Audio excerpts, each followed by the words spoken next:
You know, some things are better left in the dark. Some stories are best never told. But tonight, I feel like sharing one with you. A story about masks. Halloween masks. But not the kind you buy in a store or carve from a pumpkin or paint onto your face. No, these masks, they're different. Terrifyingly different. They don't just sit on your face for a night of trick-or-treating. They refuse to come off. Everett started a few weeks before Halloween. My friends and I had this tradition. Every year, we'd gather at the old miller's barn at the edge of town. You know, the one creaking wood, broken windows, the kind of place kids dare each other to enter. It's old, abandoned, and perfect for a night of spooky stories and pranks. That year, my friend Jake had discovered something in the attic of his grandmother's house. Something he swore was the real deal. He called it a vintage mask collection, not the cheap rubber ones, mind you. These were intricate, handmade. Some looked human. Some grotesque. One looked like it was laughing. But when you looked closer, the laughter was wrong. The eyes, they weren't empty. They were alive. We thought it was hilarious. Creepy but harmless, Jake said. Perfect for Halloween. So, we brought the masks to the barn that night. At first, it was just fun. We tried them on, laughed at each other, scared ourselves silly. I put on the mask of the laughing man, the one with a wide, twisted smile. It fit snugly, oddly snug. And then, I couldn't take it off. I tried. I pulled at the edges, yanked at the straps, twisted and turned, but it clung to my skin like it was part of me. I panicked. "Jake, help me," I shouted. He laughed at first, thinking it was a joke. But when he realized I wasn't kidding, he froze. That's when I noticed it.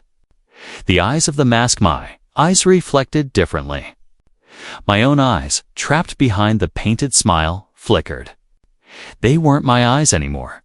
The barn was silent, except for the creaking wood and the faint scratching, as if something inside the mask was moving. And then I heard it a whisper. "Don't take me off."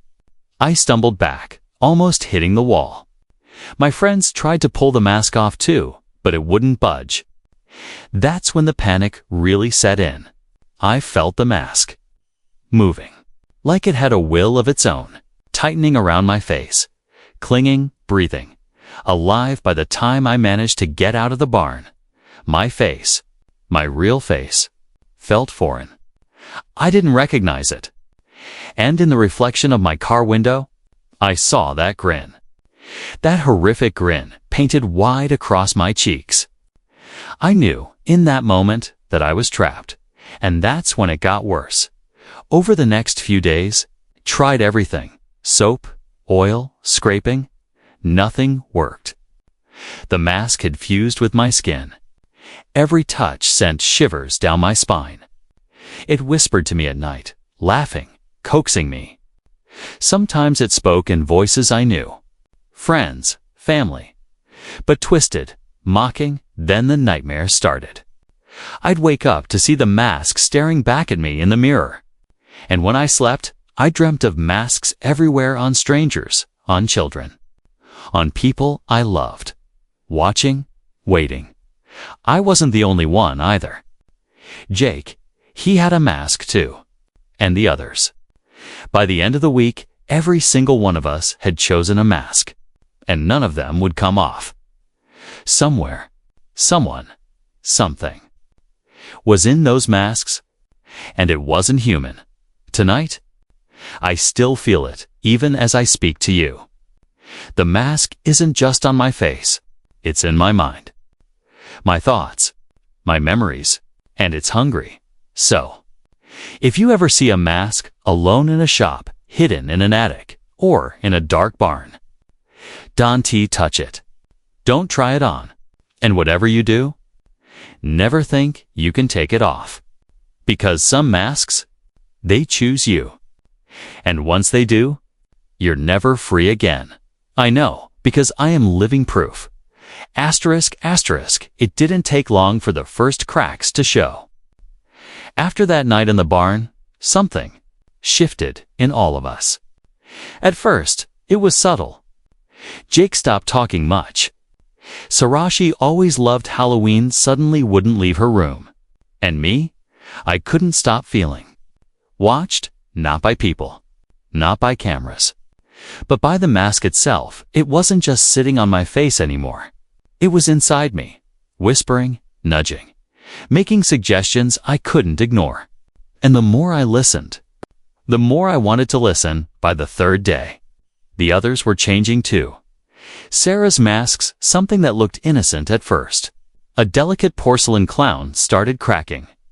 And behind the cracks, I swear, I saw eyes. Human eyes. Watching me, blinking slowly, judging me, and then her laughter.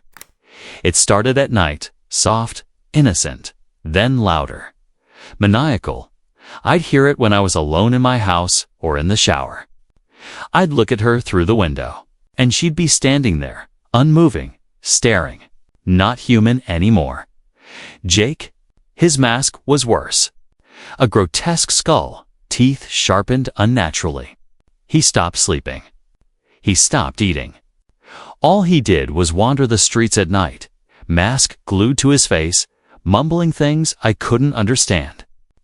And when I tried to speak to him, it was like he didn't even know me. Not Jake. Not anymore. And then came the dreams. Oh, the dreams. I would wake up screaming, drenched in sweat, only to realize the mask was smiling wider than it ever had. And in my dreams, I wasn't dreaming. I was somewhere else. Somewhere dark. A place filled with masks. Hundreds, thousands, floating, watching, waiting, whispering my name, and the whispers. They weren't kind. They weren't playful. They told me secrets about my friends. Secrets only the mask could know. Secrets I hadn't shared with anyone. They told me how I would die, how Sarah would die, how Jake was already gone. The first real sign of danger came on Friday night. I was at home trying to research masks, anything that could explain what was happening. That's when I noticed something I shouldn't have. In the reflection of my computer screen, I saw movement behind me. I spun around, nothing. I tried to calm myself. It's just paranoia, I whispered. But then I saw it. In the corner of my room, a figure, masked, watching. Not human. Not Jake. Not anyone I knew. And that's when I realized. The masks weren't just possessions. They weren't just cursed objects. They were alive, hunting, feeding. And now, they had me marked. The next night, Sarah disappeared. I found her room empty. Her bed untouched. But on her desk, her mask smiling wider than I had ever seen it. And on the mirror, written in fog, "You're next." I wanted to run. I wanted to burn the mask, smash it, anything. But as I reached for it, the mask screamed. Not a sound, but a voice. Deep, guttural, angry. It wouldn't let me touch it. By Sunday, we were down to just Jake and me. Both of our masks fused, whispering constantly, shaping our thoughts. I tried calling the police, my parents, anyone. But the masks interfered.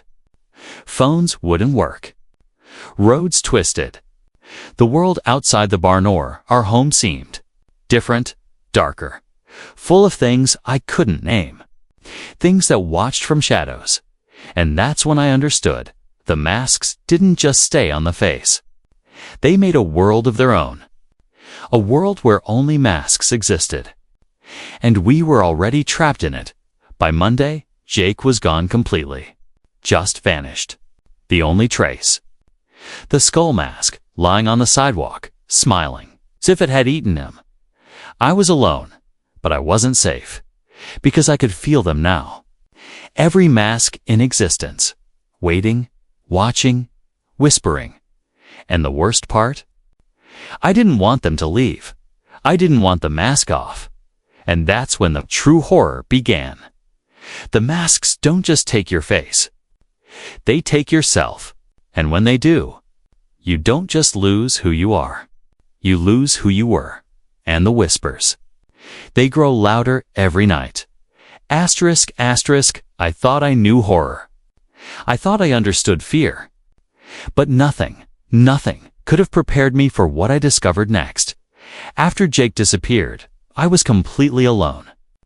The masks had taken everything from my friends, my sense of safety, my sleep, even my reflection. But I had one option left: find the source. Find out where these things came from. I started researching. Late nights, scouring old newspapers, forums, and any obscure record I could find. That's when I stumbled upon a legend I hadn't expected. It was called the Festival of Faces. According to fragmented articles from the 1800s, there was a secret society that celebrated Halloween in a very different way. They didn't carve pumpkins. They didn't dress as ghosts or witches.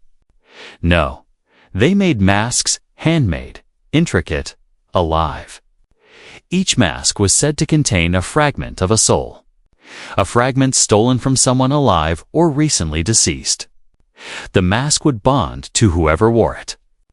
And once bonded, there was no escape. The masks were designed to feed, to grow stronger. And the more fear, the more control. I stared at my reflection in the cracked mirror.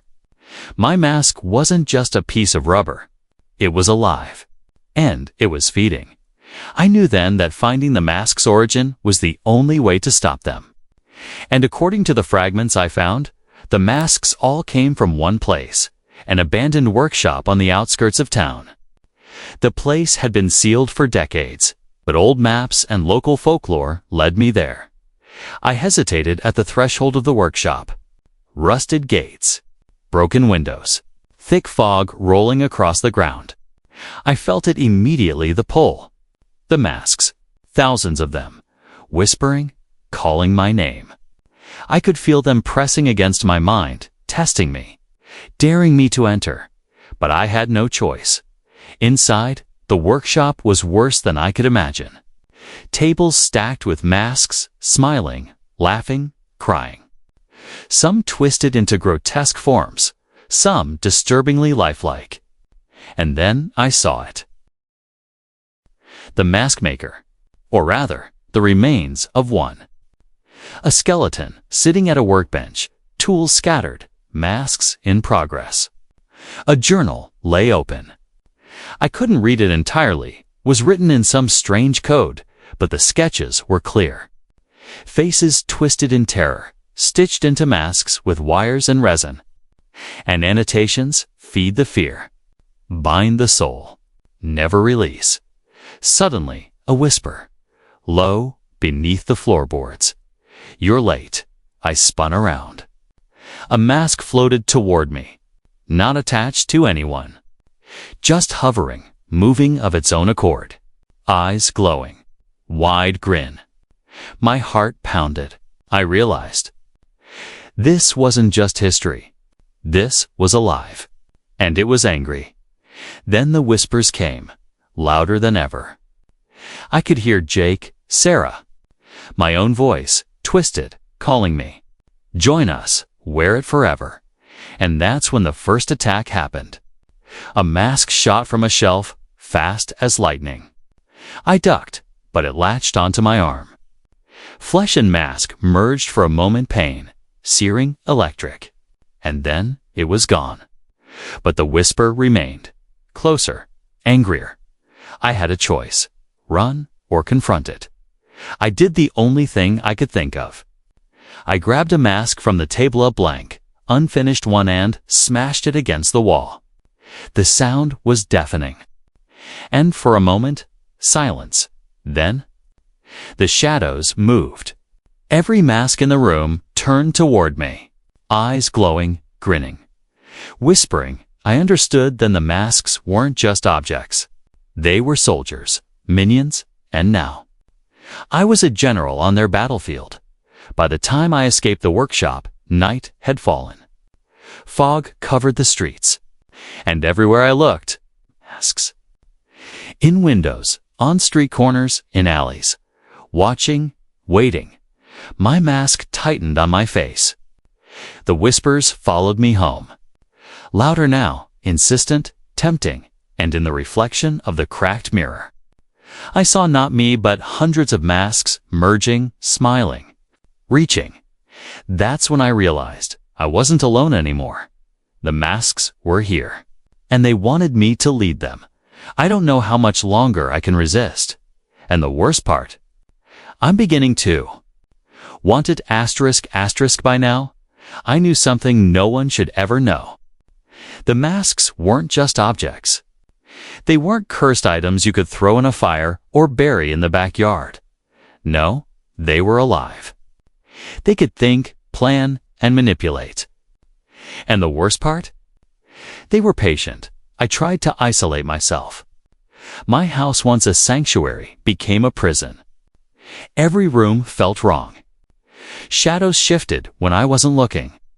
I could hear faint scratching at the walls, whispering from the floorboards. And then, the mirrors. Every reflective surface betrayed me. Hundreds of faces stared back at me, smiling, watching. Waiting at first, I tried ignoring them. But ignoring doesn't work when your own face is a mask. My own eyes, my own mouth, weren't mine anymore. They whispered secrets, promises, threats. We are you. You are us. I tried reaching out to someone, anyone but the phones. The internet, even the streets themselves, bent around me. People looked through me, not at me. I could see their eyes flicker, like the mask was watching through them. And sometimes I'd swear I saw my friends' faces behind theirs. Jake, Sarah. Then it started to get physical at first. Subtle. Doors slamming shut on their own. Windows rattling. Lights flickering, but soon. Objects moved with intent. Cups fell from shelves. Books hit walls. My bed, my own bed, shook as if something beneath it was alive. And the whispering, constant, now insistent, urging, coaxing. I couldn't sleep. I couldn't eat. I couldn't think. And worse, I could feel the mask inside me, trying to merge completely, to take over. That's when I realized resistance wasn't enough. The masks didn't just want my face. They wanted me. I had to fight. I grabbed a hammer, a fire extinguisher, anything heavy I could swing. I moved through my house like a soldier in enemy territory. And the masks, so they fought back. Reflections and mirrors became portals. Shadows became claws. Whispering voices turned into screams that rattled my skull. And then, the first hallucination, I saw Sarah standing in the hallway. Her porcelain clown mask cracked, revealing her eyes. I ran toward her. Sarah, it's me. But as I reached her, she lunged. Not Sarah. The mask, its eyes, alive, mouth moving without sound. It whispered, "Join us." I smashed it with the hammer. Nothing. The mask absorbed it, laughing in silence. And then, I realized the worst part. Smashing it didn't destroy it. It multiplied. 10 masks, 20 masks, all grinning at me, floating, pressing against reality itself. I ran out into the street. Fog swallowed everything. The streetlights flickered. Cars passed. But I wasn't sure if they were real. And behind me, shadows lengthened, forming hundreds of masks, moving toward me, watching, waiting. And that's when I understood the truth. The masks didn't just exist in our world. They existed in mine. My fear, my panic, my thoughts, they fueled them. The more I resisted, the stronger they became. And the more I fought, the more my own reflection betrayed me. I ran. I didn't know where. Just anywhere away from the whispers, the floating masks, the reflections that weren't mine. Eventually, stumbled upon an old church on the outskirts of town. Empty, silent, sacred door, so I hoped. I barricaded myself inside, but the whispers, they followed. Through the cracks, under the doors. They circled me, teasing, coaxing. And then, something worse than all of it, a vision. I saw myself completely consumed.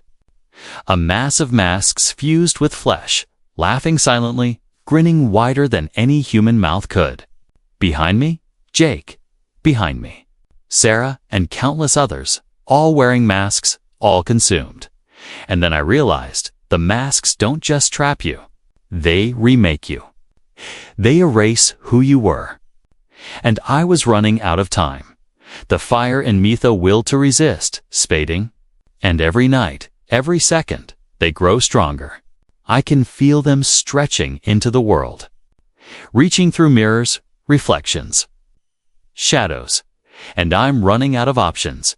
Because if I don't find the source soon, I won't just wear the mask. I will become it. The night stretched endlessly. Every shadow, every reflection, every whisper reminded me that the masks weren't just around me, they were inside me. My own thoughts betrayed me.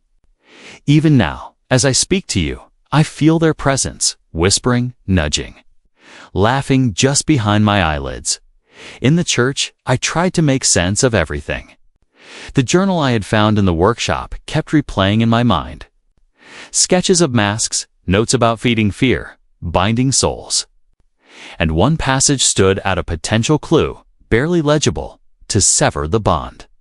One must offer the mask what it desires most, fear transformed into sacrifice. Only then may the face be freed. But the soul pays the price. I had no idea what that meant. Sacrifice, my soul. And then, the visions started again. I saw myself, my body split in half, one side fused with the mask, the other free. I saw shadows rise from the fog, masks floating, grinning. And then a voice, clear, commanding, choose, resist, or become us. I knew there was only one way forward. I had to confront the source. I had to go back to the workshop. The thought made me nauseous, terrified. But staying hidden wouldn't stop them. The masks were already moving outward. The world outside my sanctuary was already theirs. I left the church under the cover of night. Fog swallowed everything. I could hear whispers on the wind, masks laughing from windows, corners, even the pavement. My own mask tightened, pulling at my skin, reminding me. I wasn't free. The workshop loomed ahead. Broken gates, shattered windows, a place that felt alive. As I stepped inside, I realized the horror had multiplied. Masks covered every surface.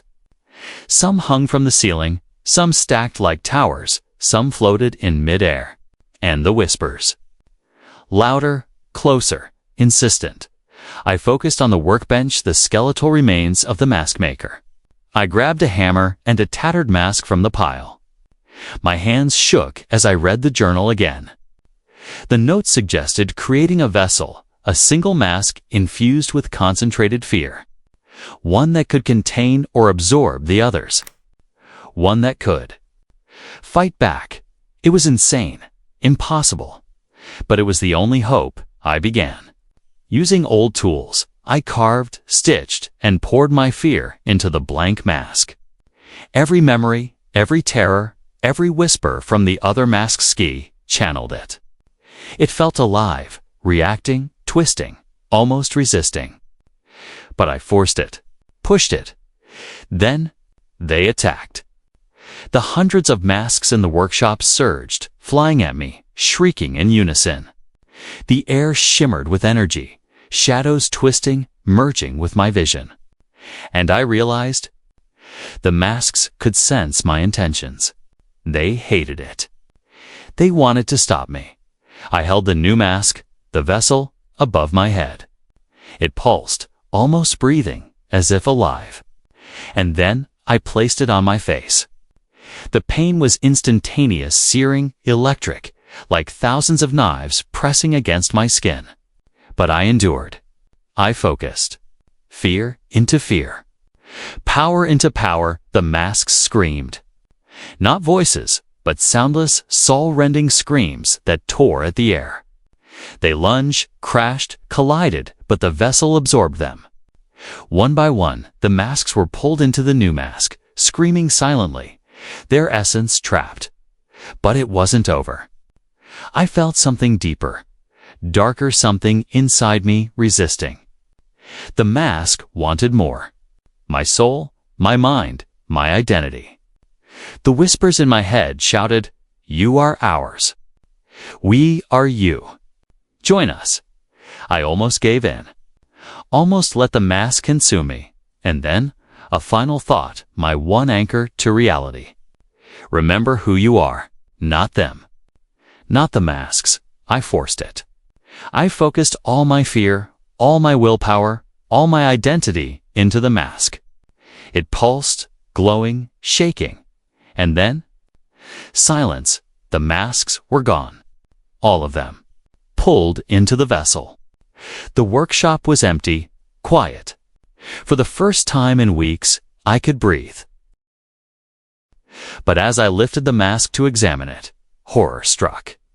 The grin, my grin, was faintly visible through it. The whispers, subtle, almost welcoming. I had won, but at what cost? I was free, and yet, the mask was still alive. And deep down, I knew it was only waiting. Waiting for the next fear, the next weakness. Waiting for me because masks like these, they never die. They just wait. I thought I had one. I thought trapping the masks in the vessel had ended it. I was wrong. The first night after the ordeal, the silence was deafening. No whispers, no shadows moving unnaturally. Just quiet. It felt peaceful, almost safe. I almost allowed myself to believe I was free. Almost. But freedom is a fragile thing. When fear lives inside your skin, I slept lightly, waking at every creak, every distant sound. When morning came, the fog outside was unusually thick.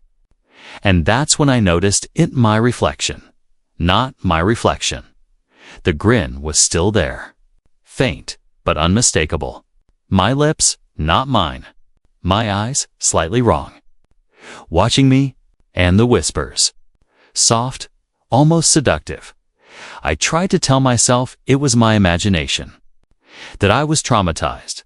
That the mask had truly contained the others. But every reflective surface betrayed me. Mirrors, windows, phone screens, even puddles in the street. Always smiling. Always waiting. I realized then that the vessel hadn't just trapped the other masks. It had bonded with me. In some way, my face, my soul, my fear were part of it now, and it wasn't finished. The following days brought other horrors. I began seeing them in the periphery. Flickers of masks in windows, shadows twisting unnaturally, whispers in the wind. The vessel seemed to pulse whenever I feared. And the more I feared, the stronger it became. One night, I decided to test it. I held the mask in my hands, staring at it. Tentatively, I placed it back on my face. Immediately, whispers returned. Not the voices of the trapped masks but mine. My own voice, distorted, laughing at me, mocking me, encouraging me to give in. I tore it off. Pain shot through my skull. My reflection screamed. I understood then. The masks don't just trap you physically. They trap your mind, your identity. They wait, they learn, and they never truly leave. Then the calls began, phone calls. Unknown numbers, static, breathing, distorted laughter. Sometimes a single word. Join. Other times, my own voice repeating secrets I hadn't shared with anyone. At first, I thought I could ignore it. ICOULDN single quotes, to one night, I walked past a shop window and froze. In the reflection, I saw dozens of masks, twisted, grinning, staring. And among them, not the real me. The version the masks wanted. The version I feared becoming. I ran home, heart pounding, lungs burning. And in that moment, I realized something worse than being trapped in a mask.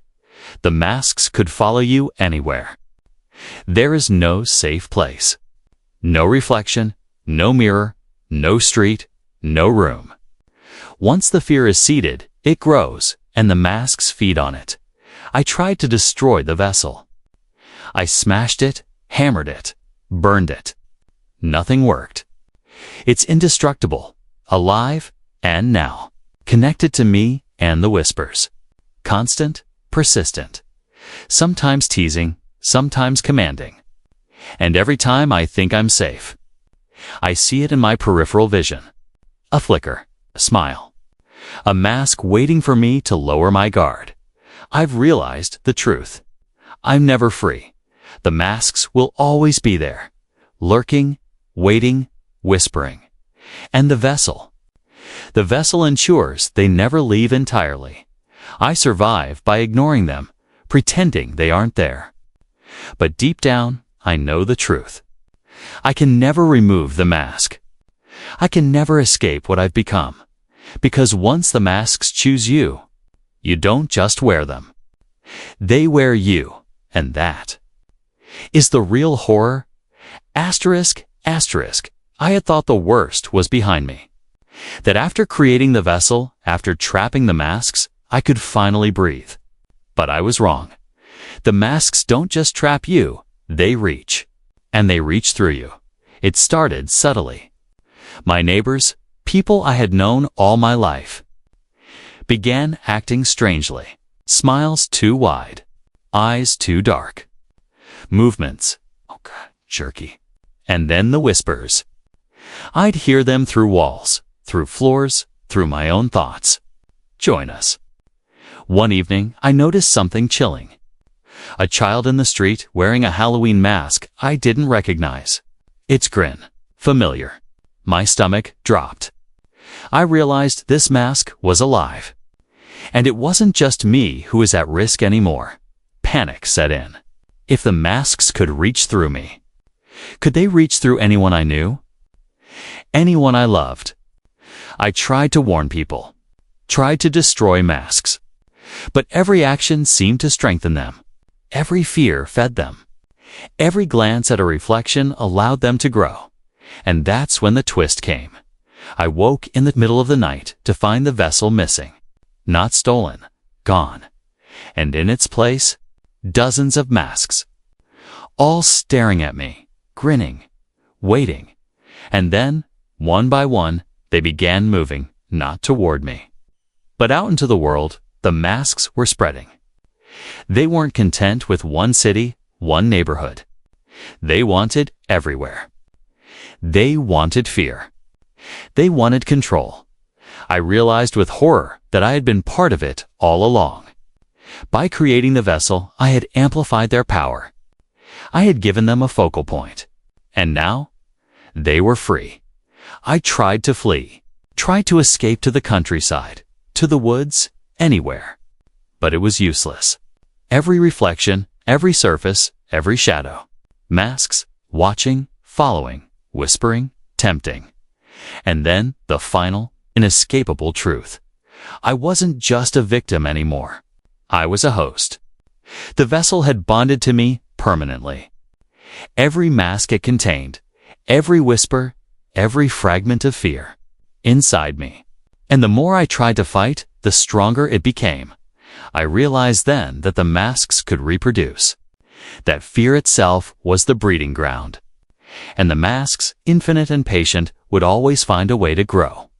I thought of Jake, of Sarah, of everyone I loved. They had been consumed or worse, transformed into agents of the masks. And now, I knew the truth. I could never stop them all. And then the whispers changed tone. Not playful, not teasing, commanding.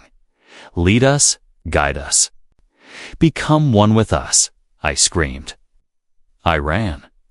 But everywhere I went, the masks followed, spreading through reflections, through shadows, through the smallest cracks. I realized I could not escape. The final twist. I understood the ultimate horror. The masks weren't bound to physical form. They could inhabit anyone, everyone, and I. I was the first to carry the vessel, the first to amplify their reach.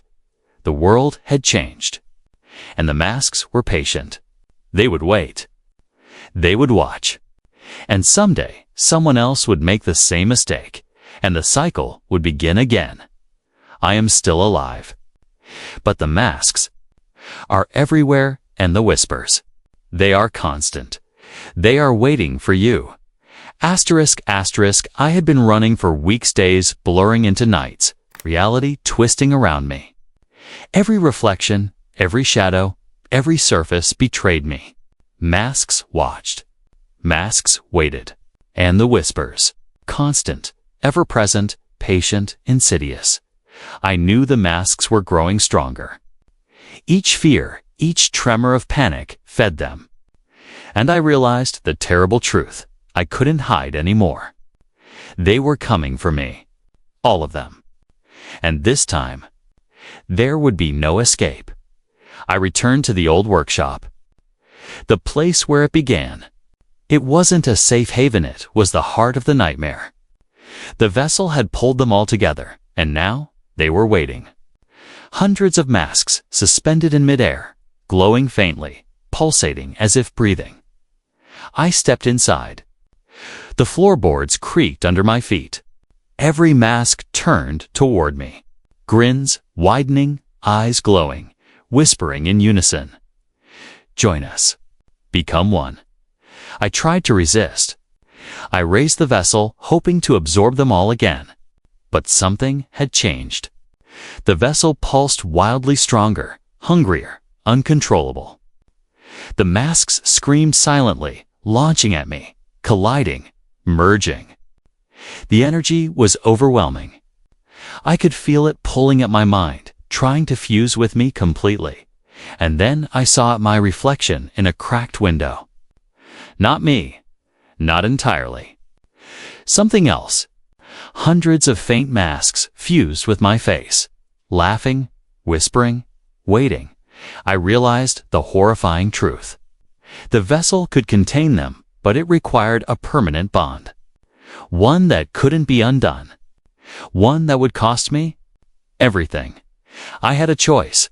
I could let the vessel merge with me completely, trapping all the masks, but becoming part of them, losing my identity forever. Or I could try to destroy them and risk releasing them into the world. The masks surged. I felt hundreds of eyes on me. I heard whispers promising power, survival, eternity, but at a cost I couldn't accept. I made my decision. I placed the vessel on my face, fully committing. Pain shot through me like fire. Whispers screamed, voices of the masks and my own mind colliding. Darkness, and then focus, fear concentrated, forced into the vessel. The masks screamed, pulled in, absorbed, trapped. It worked. For a moment, silence. The masks were gone. The workshop was empty. The air was still. I could breathe, but at a terrible cost. I removed the vessel and looked at my reflection. My eyes slightly wrong. My lips faintly grinning. I was still me, but not entirely. A part of me remained, tied to the masks. A whisper lingered, soft, almost gentle. We are waiting. I understood then, the masks never truly disappear.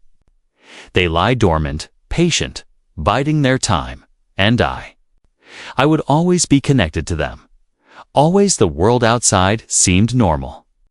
Streets, neighbors, buildings. Everything in place. But I knew better. I had seen the truth. The masks were everywhere, waiting for fear to awaken them. Waiting for the next person to make a mistake. And me. I survived. But I am haunted. Not just by memories, but by whispers, reflections, shadows. And the vessel. The vessel is always there. A reminder. A link. I don't know how long I can resist. I don't know how long I can stay human. Because masks like these, they don't just trap your face. They trap your soul, and they are patient. Asterisk, asterisk, after the confrontation in the workshop, the world outside seemed normal. Streets were quiet. People went about their lives. But I knew the truth. The masks were patient. They never truly disappear. They wait. They lie dormant, growing stronger in silence, thriving on fear, watching, learning. I returned home, exhausted, body trembling, mind frayed. For a moment, I allowed myself to hope. Maybe I had survived. Maybe I had contained them all, but the vessel is always with me. Even now as I speak, I can feel it. Pulsing faintly beneath my hands, a living thing tied to my soul. I thought I could resist it, but every reflection, every shadow, every whisper reminds me the connection is permanent. I am not free. I am linked, and the masks know it. The first sign came the next morning. In my coffee cup, floating, tiny, almost imperceptibly grin. A mask. And it whispered, faint, teasing, "We see you." Then came the dreams. Horrifyingly vivid, impossible to distinguish from reality. I saw people I knew, strangers, friends, all wearing masks, all twisted, all smiling. They walked through streets, entered homes, whispered secrets, laughed silently. And I knew, wherever the vessel goes, it spreads influence. Fear breeds masks. Masks breed fear. And the cycle never ends. I tried to reach out for help. Psychologists, police, even paranormal investigators. But the masks interfered. Phones malfunctioned. Cars wouldn't start. Computers displayed only distorted images of masks. And in every mirror, reflection and window. I saw them, watching, waiting, learning. The whispers intensified. Not just commands this time, but suggestions. Thoughts that weren't mine. Urges, hints, temptations. Wear us. Become one. It's easier this way. I fought. I screamed. I barricaded myself in my apartment. I burned mirrors, covered reflective surfaces, avoided streets at night. But the vessel, it couldn't be destroyed. It couldn't be abandoned. It was part of me now, and then the realization hit. A horrifying, unavoidable truth. The masks could replicate. They didn't need physical form. The whispers, the vessel, my fear. They were enough. One human connection, one fragment of terror, and the influence spreads. I had become a conduit. The first node in a network of fear. I looked at my reflection one final time. The faint grin still lingered. My eyes, not entirely my own. But I could fight. I could resist. For now, but the masks are patient. They're always waiting.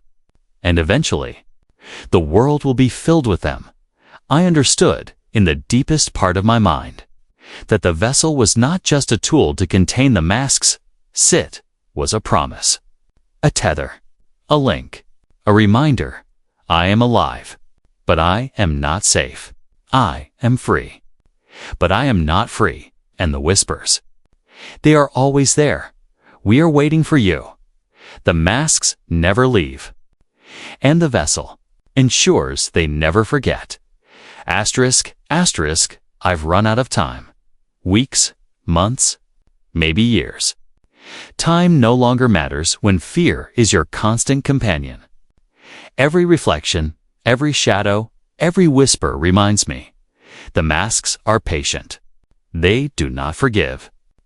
They do not forget. And they never leave. I thought I had survived. I thought the vessel had contained them all. But survival comes at a cost. A cost I now understand. The first sign came as I awoke one night. My apartment was silent. Too silent. And then I saw them. Hundreds. Reflections of masks in every surface. Mirrors, windows, even my phone screen. And among them, me. Not entirely me. A version twisted, grinning faintly, eyes glowing. The vessel had bonded with me completely. I tried to scream, tried to remove it. But it was no longer a mask I could take off. It was part of me. A tether, a reminder, a prison. And then came the voices. Not whispers this time. Not subtle. Clear. Commanding. Hundreds of voices, hundreds of masks, all speaking as one. Lead us. Join us. Become one with us. I knew what they wanted. I could feel it deep in my mind, twisting and pulling. If I resisted, the vessel would consume me anyway, body, mind, soul. If I gave in, I would survive, but not as myself. I would become part of them, part of the endless network of masks, feeding, multiplying, spreading. The decision was mine. Or so I thought. I looked at my reflection in the cracked mirror. Hundreds of faint masked faces fused with mine. My own eyes staring back, pleading, resisting, terrified. And I realized the truth. There is no choice. The vessel chooses for you. I could feel it now, spreading inside me, linking with every fear I had ever felt, every memory, every whispered thought. The masks were no longer outside. They were inside. I was inside them, and then the world shifted. Shadows lengthened. Mirrors shattered. Faces appeared in windows. People I once knew. Wearing masks, grinning, following. I wasn't alone anymore. But I wasn't separate either. The vessel's pulse synced with mine. My heartbeat. My fear. My terror became fuel, and fuel became power. I could feel the masks spreading outward, unseen, unstoppable. The city, the world. A network waiting for the next whisper of fear to awaken them. And me? I am still here, watching, feeling, waiting. I am free, and I am not. I am alive, and I am not. I am myself. And yet, a part of the masks now. The vessel has claimed its due. My soul is tied to them forever, and the whispers. Always there, patient, eternal. They are waiting for the next person, the next fear, the next mistake, and when it happens, the masks will never forget. I am the mask, and the mask will never leave, and that's a wrap. A huge thank you to everyone for watching. This channel is nothing without this amazing community. If you have ideas for future videos, drop them down in the comments below. As always, subscribe if you're new here. Until next time, take care.